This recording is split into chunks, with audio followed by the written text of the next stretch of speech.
کبھی کبھی لائف میں ایک ایسا واقعہ بھی ہم پڑھتے ہیں سنتے ہیں کہ پوری لائف اس سے چینج ہو جاتی ہے۔ ایک میں نے واقعہ پڑھا، بڑا عجیب و غریب واقعہ، کہ ایک ہاسپٹل میں ایک کمرے میں 2 مریض تھے۔ ایک کا بیڈ جو ہے وہ ڈور کے ساتھ تھا، یعنی جیسے ہی دروازہ کھلتا اس کا بیڈ، اور دوسرے مریض کا جو بیڈ تھا وہ ونڈو کے ساتھ تھا۔ اب دونوں مریض ایسے تھے کہ وہ لاسٹ اسٹیج پہ تھے، یہ سب کچھ ان کا بیڈ پہ ہی ہوتا تھا۔ اچھا، ان میں سے جو ونڈو کے ساتھ تھا وہ صبح صبح تھوڑا سا اٹھ کے بیٹھتا، پردہ ہٹاتا اور کومنٹری کرنا شروع کر دیتا۔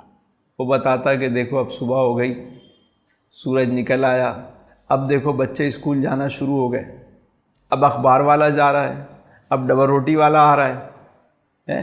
وہ بتاتا کہ دیکھو لوگ اب آفس جا رہے ہیں، دکانیں کھلنا شروع ہو گئیں۔ سارا دن وہ بتاتا رہتا اور دوسرے پیشنٹ کو سناتا رہتا۔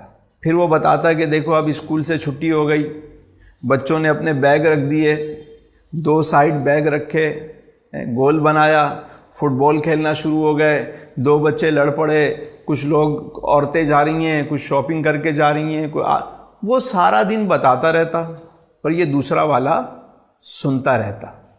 اب اس کے دل میں حسد پیدا ہوا کہ یار یہ تو سارا دن انجوائے کرتا رہتا ہے، میں یہ ساری چیزیں دیکھ نہیں پاتا، اگر مجھے وہ بیڈ مل جائے تو بڑا مزہ آئے گا۔ اس نے اس سے کہا کہ وہ بیڈ مجھے، تو اس نے کہا نہیں بھائی، بیڈ اپنا اپنا۔ اب اس کے اندر وہ ایک جلن شروع ہوئی۔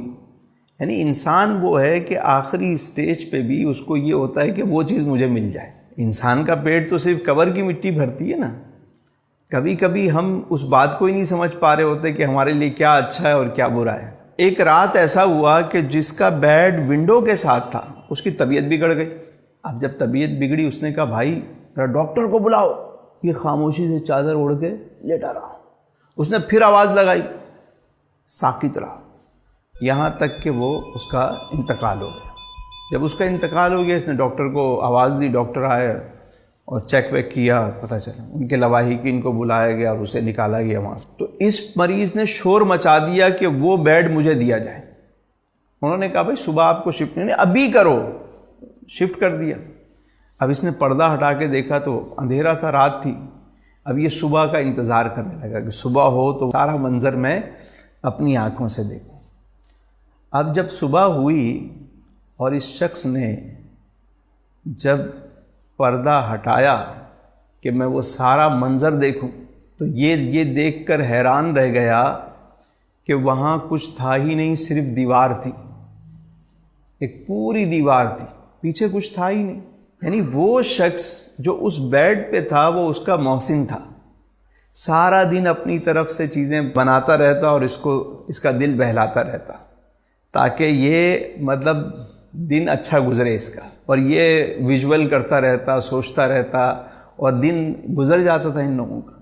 لیکن اس نے جلد بازی کی اور اپنے محسن کو بھی کھو دیا، اور اس کے بعد اس کو بعد میں سمجھ میں آیا کہ وہ شخص میری لائف میں کتنا اہم تھا۔ بسا اوقات ہم اپنی زندگی میں کسی شخص کو ہٹا کر اس کی جگہ لینا چاہتے ہیں۔ ہم چاہتے ہیں کہ جلدی سے وہ سیٹ ہمیں مل جائے، اس شخص کو ہٹائیں اور یہ جگہ ہمیں مل جائے۔ جب ہم کسی کو ہٹا کر کوئی ایسی سازش کر کے، کوئی ایسا کام کر کے جب ہم وہاں پہنچتے ہیں تو پتہ چلتا ہے وہاں تو دیوار ہی دیوار ہے، کچھ ہے ہی نہیں۔ تو لہذا اپنی بوٹی کے لیے کسی کا بکرا حلال نہ کر دیں۔ کبھی کبھی ہم جلد بازی میں ایسے فیصلے کر جاتے ہیں کہ دوسرے کی لائف تو ختم کرتے ہی کرتے ہیں، لیکن ساتھ میں ہمارے ہاتھ بھی کچھ نہیں آتا۔ اگر کچھ کرنا ہی ہے تو اس کا فائدہ بھی سوچو اور اپنا فائدہ بھی سوچو۔ مومن وہ ہے جو اپنے لیے پسند کرے، وہی اپنے مسلمان بھائی کے لیے پسند کرے۔